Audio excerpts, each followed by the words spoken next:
Të nderuar shikues, mirëmbrëma, do të njihemi bashkë me edicionin qendror të lajmeve këtu në kanalin 7, ndër të tjera do të ndiqni.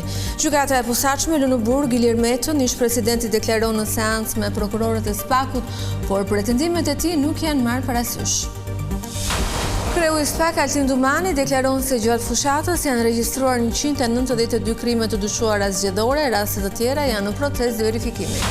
Policia arreston shoferin e makinës që përplasi 3 të miturit me monopatina pasi kaloi semaforin me portokalli. Një pjesë e Vlorës vuan prej një muaji mungesën e ujit në mes të verës, zyrtarët ja vën fajin investimeve të linjës së re, goditje e rëndë për turizmin.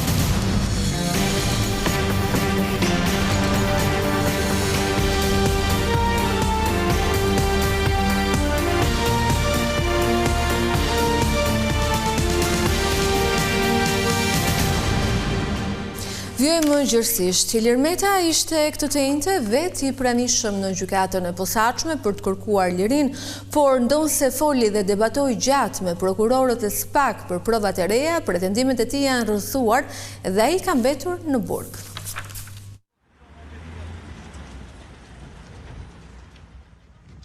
Gjykata e posaçme la në qeli ish presidentin Ilir Meta. Ai kishte kërkuar zbutjen e masës së sigurisë, por pa sukses. Në seancë ishte i pranishëm vetë kryetari i Partisë së Lirisë, ndërsa avokati i tij Kujtim Cakrani bëri të ditur se çfarë deklaroi Meta për gjykatën e posaçme.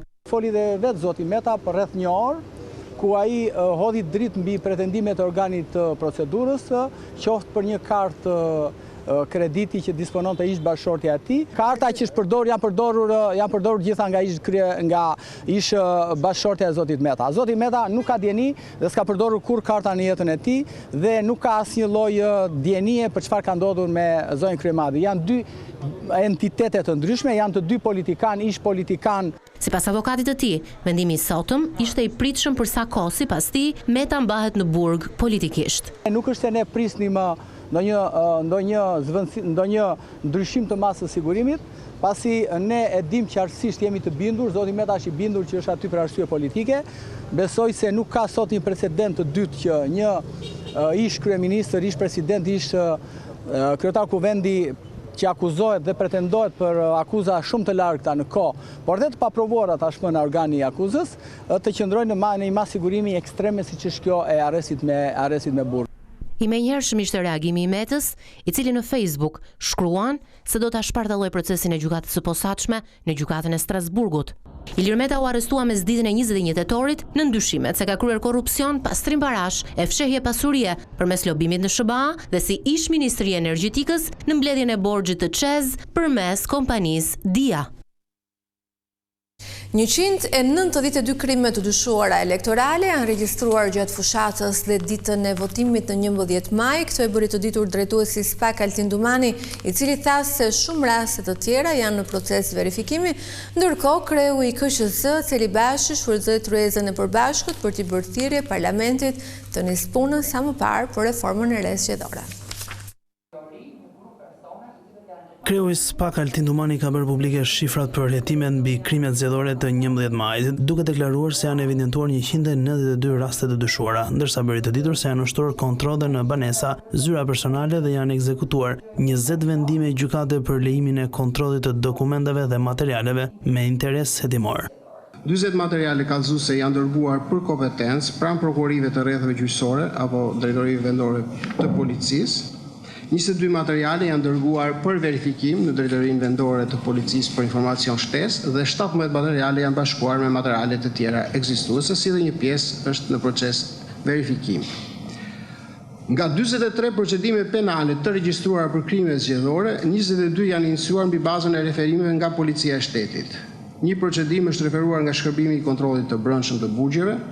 9 procedime, siç e thash pak më parë, janë regjistruar kryesisht me iniciativë të prokurorisë së posaçme. 3 procedime kanë ardhur si rezultati kallëzimeve nga shtetës të ndryshëm. 3 janë referuar nga prokuroritë e rrethave gjyqësore. 4 janë bazuar në kallëzimet e subjekteve politike dhe 1 është ndarë nga një procedim tjetër penal i regjistruar më parë. Gjatë diskutimit për situatën zgjedhore, kryetari i Komisionit Qendror të Zgjidhjeve Ilir Celi Bashi bëri thirrje të drejtë për drejtë kuvendit për reformë të re. Gjetjet sa më sipër nxisin natyrshëm nevojën për një reformë të thellë ligjore dhe institucionale me qëllim sigurimin e integritetit të plotë të zgjedhjeve.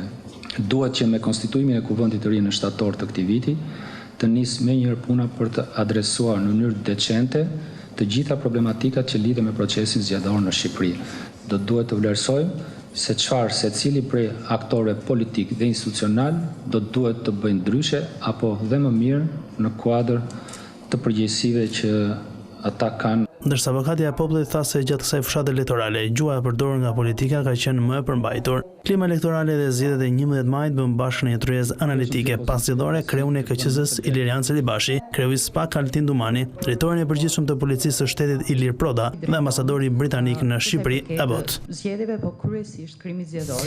Opozita dhe mazhoranca u përplasën në sallën e parlamentit për zgjedhjet. Kryedemokrati Sali Berisha tha se ato u vodhën nga bandat, por sipas socialistëve rinumërimi i votave ka treguar se procesi elektoral ka arritur standardet.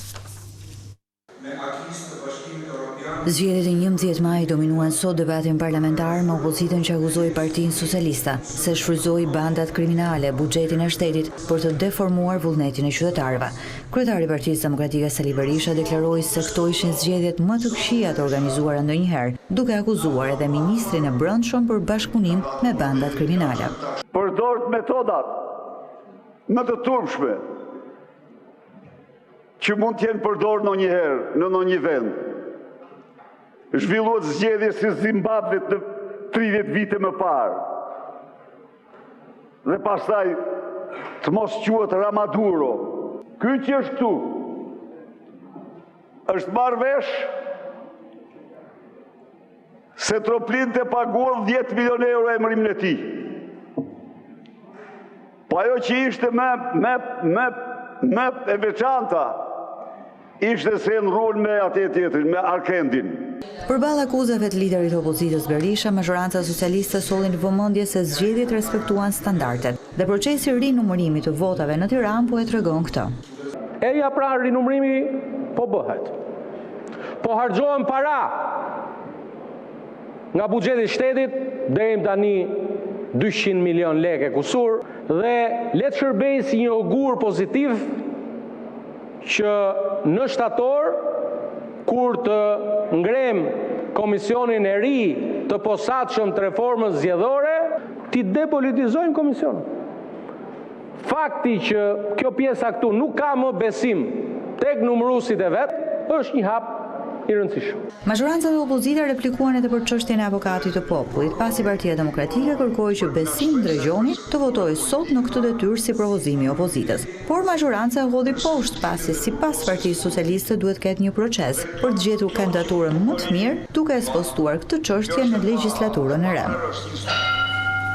Avokati i popullit zgjedhet me 84 vota e me marrëveshje politike ai takon opozitës. Avokates aktuale në detyrë Rinda Ballanca i ka mbaruar mandatit 3 vite më parë, por deri më tani Partia Socialiste dhe Partia Demokratike nuk kanë gjetur gjuhën e konsensusit për pasuesin e saj. E duket se edhe këtë vit zonja Ballanca do të qëndrojë në kryet e avokatit të popullit. Kryeministri Edi Rama ka përsëritur se nuk do të pranojë vendosjen e emigrantëve nga Britania e Madhe në Shqipëri. Ai e ka bërë të qartë se marrëveshja me Italinë është ndryshe pasi vendi fqinj i ka qëndruar pranë Shqipërisë në ditë të vështira. Kryeministri Edi Rama ka folur sërish për planin e Mbretërisë së Bashkuar për të dërguar azilkërkuesit e refuzuar në qendra kthimi në vende të treta, gjatë një interviste në të përditshme britanike The Guardian, duke parë Britaninë në situatë e errët pas daljes nga Unioni Evropian. Është një nga ato gjëra që 10 vite më parë nuk do të mund të imagjinohej, që Britania të kërkonte vende për të hedhur emigrantët. Fakti që sot jo vetëm imagjinohet, por po ndodh, nuk është për shkak se Keir Starmer apo Rishi Sunak po bëjnë diçka skandaloze, është sepse vendi ndodhet në një gjendje shumë të errët. Për prestigjiozen britanike, Rama zbulon se kërkesa për kamp nuk është vetëm nga kryeministri aktual Starmer. Kam qenë i qartë për këtë që kur ma kërkoi Boris Johnson dhe më pas Rishi, gjithmonë kam thënë jo. Rama analizon se rasti i Italisë është i veçantë. Italia ka qenë gjithmonë aty për ne, në çdo moment të errët dhe situatë të vështirë që nga dita kur dolëm nga ferri i të qenit Koreja e Veriut e Europës. Ne kemi një dobësi për italianët, prandaj kur Italia na kërkon diçka, themi po, pik. Kryeministri beson se brenda 2030 Shqipëria do të jetë pjesë e Bashkimit Evropian. E gjithë qasja ndaj procesit ka ndryshuar në mënyrë dramatike. Tani ata, BE-ja, janë shumë të etur për të ecur përpara. Me agresionin rus gjithçka ndryshoi, kështu që në një farë mënyrë edhe Vladimir Putin e bëri këtë. E bëri Europën shumë më të interesuar për bashkimin.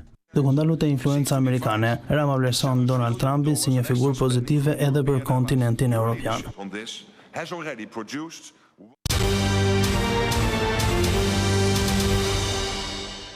Drejtuesi i makinës që përplasi 3 fëmijë, të cilët po lëviznin me monopatina, ka përfunduar në pranga. Ai akuzohet se shkeli rregullat e qarkullimit duke kaluar me semafor portokalli dhe përpasoj ka shkaktuar aksidentin e rënd.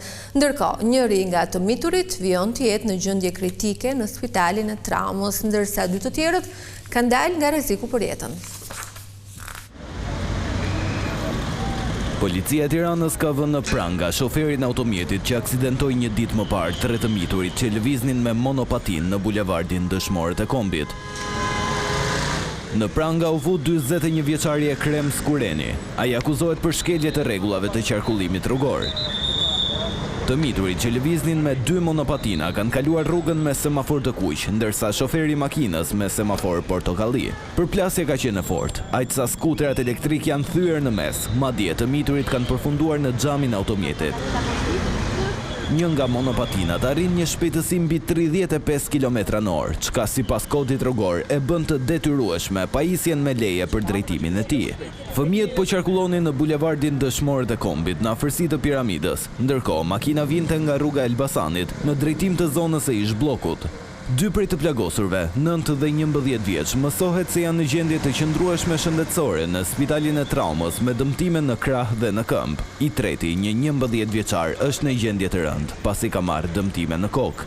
Skuterat elektrik ose monopatinat janë kthyer në një shqetësim serioz për blutë dhe mjekët, pasi ka një rritje të frikshme të aksidenteve. Sipas policisë, në 7% të aksidenteve janë të përfshira monopatinat. Edhe mjekët janë të alarmuar nga rritja e ndjeshme e aksidenteve me monopatina, ndërkohë pjesa më e madhe e të lënduarve janë të mitur, ndaj ata kërkojnë që fëmijët të mos lejohet të përdorin këto mjete.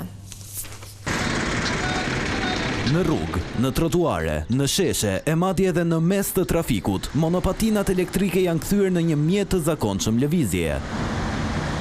Por krahas përhapjes së shpejtë është rritur edhe numri i incidenteve, ndërsa po ulet mosha e të aksidentuarve. Numri i rasteve sa vjen dhe po shtohet, më qëllon që të shoh 2 ose 3 raste në ditë, po themi. Gama e dëmtimeve është nga më të ndryshme, nga trauma më e thjeshtë, mund të jetë frakturë e thjeshtë e kërcirit, e dorës apo e femurit, deri tek politraumat, që tham, dëmtime multiorganore, jetë kërcënuese. Specialistët e shëndetit publik kërkojnë që autoritetet të ndërhyjnë me rregullime të qarta ligjore për të kontrolluar përdorimin e monopatinave, sidomos nga të miturit. Problemi më i madh i monopatinës është që nuk ka element sigurie. Ato që përdorin nuk përdorin asnjë mjet sigurie të tipit të kokores, të gjujceve, të mbrojtëseve.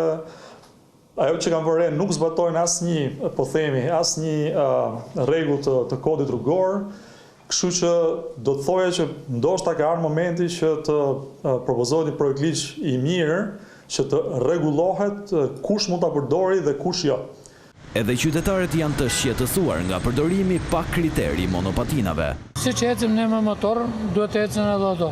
Siç ecën me makinë, duhet të ecën gjithë. Po i vjet futet ti se shef fare vjet pret rrugën e del nga komsori, nga trotuari, pret shëritën, pas bret fare del në rrugë. Aty quhet të rrezikshme.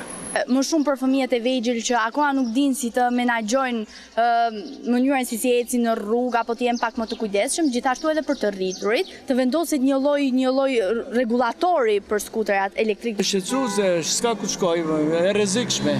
Ndërsa monopatinat po zën gjithnjë më shumë vend në jetën urbane, mungesa e ndërgjegjësimit dhe kuadrit ligjor vijon të përbëjë rrezik serioz për më të vegjëlit.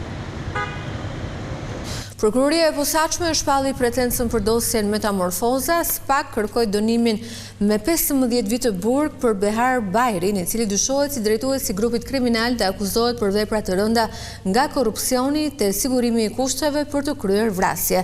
Për biznesmenin Pullum Gjoka, SPAK ka kërkuar dënim me 14 vite e qeverie.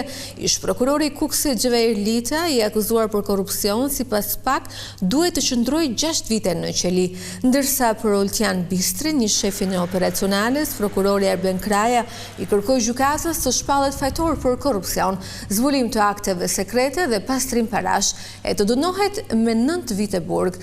Në total për 7 të pandehurit, prokuroria antikorrupsion kërkoi 74 vite heqjelie, por secilit do t'i ulet 1/3 e dënimit pasi përfitojnë nga gjykimi i shkurtuar.